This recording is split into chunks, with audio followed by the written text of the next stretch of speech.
Alexander Lancaster here at Two Wolf Studio and Artist Den with Kay Duganator. Duganator. I always say it wrong. Duganator. Kay Duganator, an artist, a community advocate. I'm excited that you're here, and I'm excited so much to talk about. What's been going on with you? Not too much. Just getting into spring, gearing up for some more events that are coming up. Story Slam is a new event that I started last year with the help of the Topeka Public Library. And what is Story Slam? Story Slam is an event in which we pick a theme. So for April, it's going to be Fools and Foolishness, centered around April Fool's Day. And you have 5 minutes to tell a story partially based on the truth, partially kind of creative. And it can be sad, it can be funny, it can be emotionally a breakthrough for you. We like to, at Story Slam, have a safe space for artists to be able to get up and tell their story. We tell everybody, if they have children, they can leave if they need to, but please come back. We've had everything from recovery stories to really funny, hilarious stories. Story Slam for me, I got it started here because Lawrence and Kansas City had a version of it, and I thought that Topeka could benefit from another type of performing art. And the way that I look at it is that everyone is a storyteller. Everybody sits with their friends telling stories. And when you have those moments when you're the one talking and someone's avidly listening, they get so engaged. And I think that allowing people to get up and say, this is a safe space, you can be a performer, you are an artist, and they tell that story, allows them to say, I am an artist and I can go on and do other forms of art. I could write poetry, I could write actual stories down and submit them or get them published, or performing. I mean, there's all different types of artistry, and I just think it's great to have a way of saying, it's so easy to be an artist because you already are one. Just get up and tell your piece. So how long have you been doing this? We started it last year, so about a year now. We had 3 events last year. We were supposed to have one earlier this year, and unfortunately, due to venue problems, just with the specific date, we were not able to do it. But our next one is scheduled for the first Friday in April. Cool. It's down at 905 North Kansas Avenue in NOTO, little gallery down there, and I hope everybody will come out and tell a story. Yeah. So you were telling me earlier about people get up and then they vote on the best stories. Is that yes? The audience is the one who decides who's the best performer, the best storyteller, or the best story that was told, and they vote, and the winner gets a $50 prize. Wow, yeah, money involved. That's good. Always makes things serious, gets the competitive juices flowing. So do y'all have a pretty good turnout when y'all do that? We have had we're really lucky in the fact that we've had pretty good turnout so far. I believe our first and second events had anywhere in between 40 and 50 people, and our last event had at least 30. There was a little bit of comfortable sized crowd though. Yes, absolutely. Every time I see, and most of the time it's new faces, and new performers that I've not seen before, new faces who are showing up in the crowd, and I love it. I love seeing people that I don't know. Not saying I don't like seeing people that I see at a lot of events, but this is the event I want for people who've never performed, who've never gotten up and been brave enough to share, saying, I feel like I can do this, and I can do this here. And that's part of why our motto is make your story a part of ours. So everybody can get up and be a part of the slam. Very cool. We do audience participation. People sign up at the beginning, but there's 10 spots for people to sign up. We usually get about half of that filled up. And then after that, I just start telling people they must sacrifice themselves and they must get up there and make the effort and tell the story. Get the audience participation going. Sounds like a lot of fun. And the next date for the Story Slam is when? It is the first Friday in April, and I don't know the exact date off the top of my head, but it is the first Friday. All right, and I'll put a link on our page too, so that we can share that for you. Fantastic. But knowing you're working on more than just that. What else you got going on? I'm continuing to work on some micro poetry that I've been doing. I love sharing those on Facebook, and I love. I don't post everything there because Facebook owns a lot of what you post if you aren't have your stuff copyrighted and whatnot. So I do have a lot of stuff that I've not been posting as much about that I would like to start submitting places. Mm-hmm. Other than maybe a book in mind soon? Actually, I have a micro poetry chat book that released earlier this year called Small Visions. Where can we get that? You can contact me. It's a little $2 project that it was really an act of love. I just put a cost on it to get back what I put into it. So do you have those available when you do like the Story Slam? Or? Yes, I always have a few copies available at any events that I'm going to, and I love signing them. And sometimes, I'm going to say sometimes, I mean most of the time, I also write a little personal poem for the person that after I sign it, so that they have an additional personal piece. Yeah, sure. So are you from Topeka? I am. You are? Been here all your life and stuff? I went to Emporia to go to college for just a little bit, and then I moved back. Topeka just brings you back in. So what do you think of the community and the arts and that sort of thing, and how that works together here in Topeka? I think Topeka has a lot of potential to have a really amazing artistic community. I just wish that we had a little bit more of the togetherness that other places have. Sure. I think sometimes there's a lot of little events, and if we could just connect a little bit more, we could bring some of those events together. Sure. I mean, I know here you've had different collaborations with people and all the time, provided the space for lots of different people to come perform and do things. And I wish we had more spaces that were able to do that, just so more people can go. Because most of the time, when we have consistent events here in Topeka, it's the same day, it's the same time, which is what we artists can give, but not everybody is able to participate. So I just think if we can work more together to create different events at different times, it would be really great and get more of that sense of community that I know we can have in Topeka. Sure, absolutely. So finding a way to bring everybody together in a common goal with the arts is kind of what we need to do then. Yeah, well, more often than what we're doing, because our community is great so far, and we are linking together. I mean, Aaron Douglas Arts Fair obviously has lots of different artists that come together and do things, but that's once a year. Yeah. So I just wish we had more opportunities. We just need to get more of it. Yes, we just need more of it, basically. You can't have too much art and art events and community events. You can't have too many, can you? Well, not everyone would agree, because art does. We can have too many in one day. Oh yeah, that's true. Yeah. Well, it does. But no, I think if we could just provide more of the bigger things, just more than what we do now, because everything it's semi-annual, really. I mean, we have our once-a-month things, and then some events are only once every couple months, or once a year, or once every 6 months. I just want more of those bigger opportunities. So what would you say to somebody who's saying right now, like, hey, I want to get involved. How do I get involved? How do I get started? I would love to be part of the community in the arts. What do I do? Go to events, Facebook pages, message people. Don't be afraid to jump on someone's comment, jump in someone's inbox. Be polite about it. I mean, don't be like, I have never met you and I'm demanding to know all this information. But saying, hey, I've seen you. I respect you as an artist. Could you please give me more details? I want to be involved. I think don't be afraid to come up to people. I mean, I've had people who are just beginning at poetry come up to me at poetry events saying, you're so brave to get up there. It's so amazing to see it. I wish that I could do that.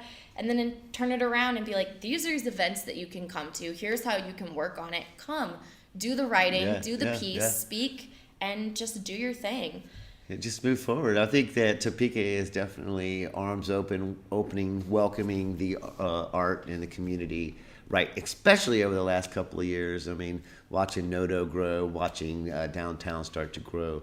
I think that's something that we don't have too many artists. We don't have too many people in the community and volunteers in our community as well. So there's always ways to get involved, and pursuing the handshake, like you were saying, like get out and go to events and make that happen that way too. Even if you're emailing them. Yeah. Eventually pursue that handshake and talk to somebody and meet people. I think the networking here in Topeka is pretty easy as long as you get out and do it. So I think you're right about that, you know. I just don't ever be afraid to go to events alone either, because I think that as artists, we're all friends. We all will become friends, or we'll all have relationships together.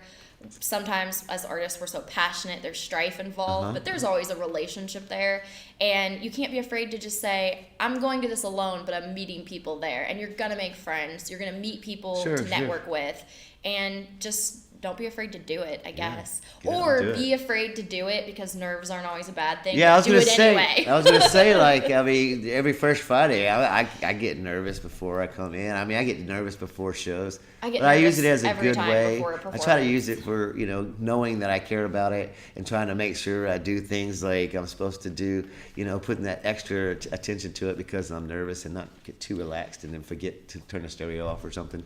I You know, like what those you kind just of said things. though about the nervousness means you know you like want it and are invested in it. That is so true. When you're not Yeah. nervous anymore, it's like, do you even want this right now? I get nervous Yeah. every time. Yeah, I mean, there's a point where you could get over your nerves, especially like about halfway through the event, and you start going, "Hey, you know what? I made it here. Here we are. We're having fun. Let's, yeah." I just meant if you don't get nervous before. Right, anymore, 'cause absolutely. I always You gotta agree get with those you. jitters. You get in so far, and then you're like, nothing tragic has happened. This is all successfully going together. You got this. Uh-huh.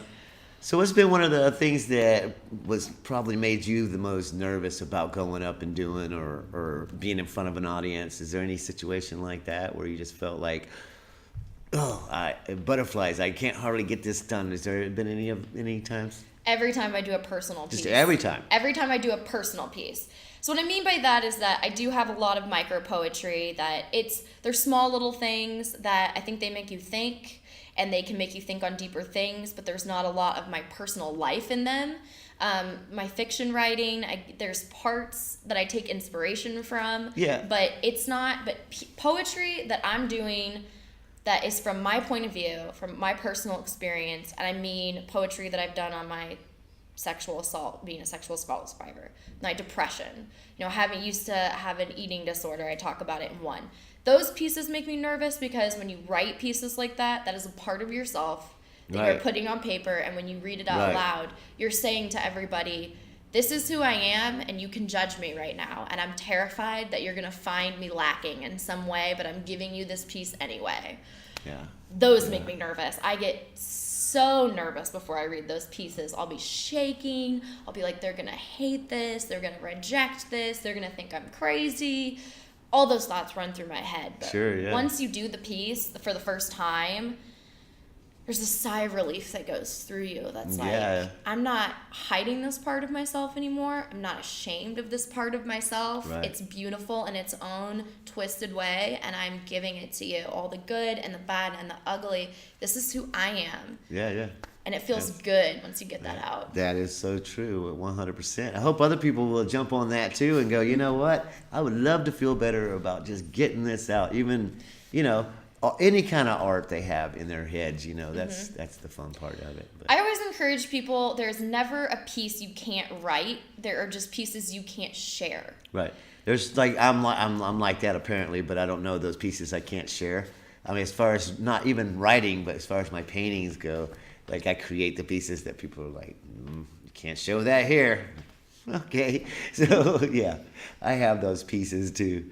But I like to write too, and try to write every once in a while. And usually there's people that like to go, maybe you should have kept that one to yourself. But yeah, very true. So, I don't know, what next? What's up for you besides the your story slam? Mm-hmm. What else you got going on? What else do I have going right now? Well, I do a lot of craft events. projects as well, and I have been working a lot lately on doing different collages of different things. I like to use different mixed medias. I'm really proud of this piece that I just did. I posted it on Facebook not too long ago, but it was a wax melt and then an outline of an elephant that was all done with recycled jewelry that was collaged together. Nice, yeah. I am not a painter by any means. I can't draw, but I like doing abstract things, and I really like doing mixed media and bringing different things together. So that's a project that I've really been proud of it lately, so I've been bringing it up a lot because sometimes you got to do that. So do you have a page that people could visit, or do you? That is coming soon, hopefully. My goal for 2019 is to have my own website that will feature not only links to my work that has previously been published, but as well as pieces that maybe aren't getting picked up for publication, but I would like people to be able to share, as well as craft projects that I have been working on. The idea is to eventually do a little bit of everything that I do, just because put so much work into it, I might as well show it somewhere. And if you can't show it on your own website, where can you show it? Right. So until then, if somebody wants to follow you, do you have an Instagram or anything that they could? Just Facebook right now. Okay. Just Facebook. But most of my pieces are public that I post on there. Okay. And I don't really judge a lot of. If you want to add me, I add most everybody. Okay. The only time I will unfriend people is when they add you just to solicit things, fake profile kind of stuff, or if there's anything hateful that goes against what I believe in as a person. But other than that, I accept everybody to look at my art, look at everybody else's art that I post. Support local artists is what I always say. I try to share and kind of keep that dialogue going on the page. Facebook for me isn't really personal anymore. It's just my artistry. Right. We all know what Facebook is like. Just kind of like, it's a public thing. They own it. You don't even own the words you write on there anymore. Exactly. But yeah, I mean, it's a good way to stay in touch with people. But yeah, you're right about that. So we got the St. Patrick's Day coming up this weekend. Got any big plans for that? I'm actually going out of town for St. Patrick's Day this year. Last year, I actually ran in the bed race with the Capital City Ladies. Which is the women's organization. Are they doing that I'm again this year? They talked about it. I did not want to participate, and I'll tell you why. So last year, I'm not an athletic person. I'll start this off with. But last year, I was all gung-ho. I was ready. I was like, community event. We've got to, show Topeka what Capital City Ladies is, which Capital City Ladies is a group my friend started, and all it is a women's organization that she creates events so that women can meet other women, because there isn't a lot of places for people to just meet up and make friends here in Topeka that is outside of the bars. So she started it so that we could do different artistic things. We've done the uncorked kind of thing before. We do lots of community service. That's where my park cleanup is through. Cool. So last year she wanted to do the bed race and then walk in the parade. I was all gung-ho. I was ready to go. We rented our bed rental. We had our 4 people to push the bed. We had one of the children to ride on the bed. And the first team, we go up against the Boy Scouts. So we're like, okay, we've lost already, because if we win, we're the ones who beat the Boy Scouts, and then if we lose, we're the ones who've lost to the Boy Scouts. Right. So we got there's nowhere no win good. Situation there. We ran as hard as we could. We got the slowest time of all the other teams. Then they're like, you have a second chance. You can run a second heat if you want to improve your time. So we're like, you know what? We're not quitters. We're going to do this again. So we do the second run through of it. We shave like a few seconds off our time, but it's still completely ridiculous. And what I mean by that is that everybody else who had apparently been training for this all year could do this run in 30 seconds. Down, put the shirt on, and back. Us was like a minute something. So we're like really lagging behind. We run it the second time, we lay down, and then one of our team members goes, "Did anybody notice that we had a flat tire on this?" Wow. So I'm not doing it this year. I was like, you know what? Once was enough for me. Yeah. Well, we have a float going on this year. We'll be out there. We won't be doing no bed racing, but I'm looking forward to a nice weekend. I appreciate you being here and talking to me about all your awesome things that you're involved in, and sharing your stories with us. I appreciate you having me. I love having conversations with different artists about all the different things in the community and all the different artwork that I myself do. Well, you're good people to talk to, so I hope you'll come back and talk some more later on. Yes. Thanks so much for being here. Thank you. Thank you.